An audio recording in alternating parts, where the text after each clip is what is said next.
जनजातीय गौरव दिवस के दिन झारखंड की स्थापना हुई थी सन 2000 में। आज 23 वर्ष पूरा कर चुका है झारखंड, 24वें में प्रवेश करेगा।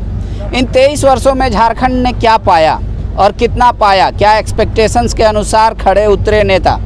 आज यहाँ पर बात इसलिए हो रही है कि देश के प्रधानमंत्री आने वाले हैं, थोड़ी ही देर में वो सभा को संबोधित भी करेंगे। हमारे साथ बीजेपी के नेता पूर्व विधायक हैं कुणाल सारंगी जी। कुणाल जी, 23 वर्षों में क्या मिला झारखंड को? सिर्फ बातें हुई ऐसा लग रहा है। देखिए, ऐसा तो बिल्कुल भी नहीं है कि 23 वर्षों में कुछ नहीं मिला। आज जनजातीय गौरव दिवस भी है और आपने देखा पिछले 2014 से लेकर 2023 ये 9 साल जब आदरणीय प्रधानमंत्री जी आज इनका आगमन हो रहा है, उनके नेतृत्व में केंद्र की सरकार जो काम कर रही है जनजातीय समुदाय को मुख्य धारा में लाने के लिए, कितने काम हुए हैं, कितने स्तर पर काम हुए हैं। सिर्फ ज़मीनी स्तर पर तो जो काम आपको दिखता है आज जो पारंपरिक उनका इतिहास रहा है उसको सरोजने से लेकर उनके आधारभूत संरचना से जुड़ा जो विकास है उनका, उस पर तो काम हो रहे हैं। पानी, बिजली, सड़क, घर और जितनी भी सरकारी योजनाएं हैं उनमें जनजातीय समुदाय को प्राथमिकता देने की जहां तक बात है। लेकिन उसके साथ साथ आज भारत के सर्वोच्च संवैधानिक पद पर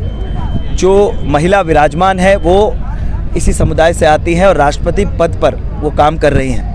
इसके साथ साथ जिस भूमि पर आज हम लोग खड़े हैं, जो बिरसा मुंडा की पवित्र भूमि है खूंटी की, वहाँ के जो लोकसभा सांसद हैं आदरणीय अर्जुन मुंडा जी, उन्हें आज इस पूरे समुदाय के कल्याण की जिम्मेदारी पूरे राष्ट्रीय स्तर पर दी गई है। इसलिए निश्चित रूप से हर संभव प्रयास, और प्रधानमंत्री जी का स्नेह देखिए, पहली बार देश के इतिहास में कोई प्रधानमंत्री आज बिरसा मुंडा जी की जयंती पर उनके जन्मस्थली पर उन्हें श्रद्धांजलि देने आया है। आज़ादी के 70 साल से ज़्यादा हो गए, लेकिन कभी किसी प्रधानमंत्री ने इस भूमि पर आकर जिन्होंने राष्ट्रीय स्तर पर जनजातीय समुदाय का गौरव बढ़ाने का काम किया है, निश्चित रूप से प्रशंसनीय है। विपक्ष कह रहा है कि एक खास समुदाय विशेष को टारगेट करती है बीजेपी, उनसे दूरी बना के रखती है, जनजातियों को लुभाने के लिए बड़ी बड़ी बात करती है। ये असफल प्रयास है।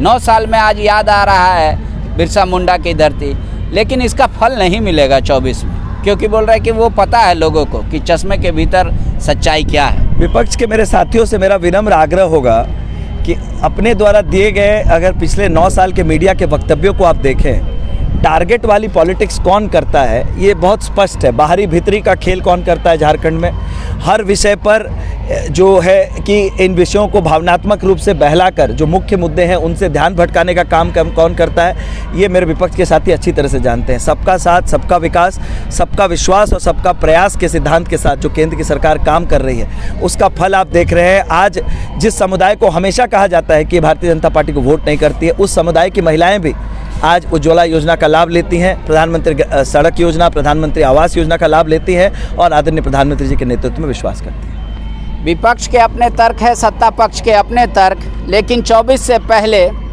ये प्रधानमंत्री का कार्यक्रम क्या इतना ऊर्जा भर पाएगा अपने बीजेपी कार्यकर्ताओं में कि खासकर जनजातीय समुदाय का एक अच्छा खासा वोट उनके पक्ष में होगा। हालांकि पिछले भी लोकसभा में देखेंगे तो नतीजा इनके पक्ष में था, विधानसभा में ये गड़बड़ा गए। ये सभा में क्या कहेंगे प्रधानमंत्री वो भी हम आपको दिखाएंगे। बने रहिए हमारे साथ। शुक्रिया। The follow-up.in.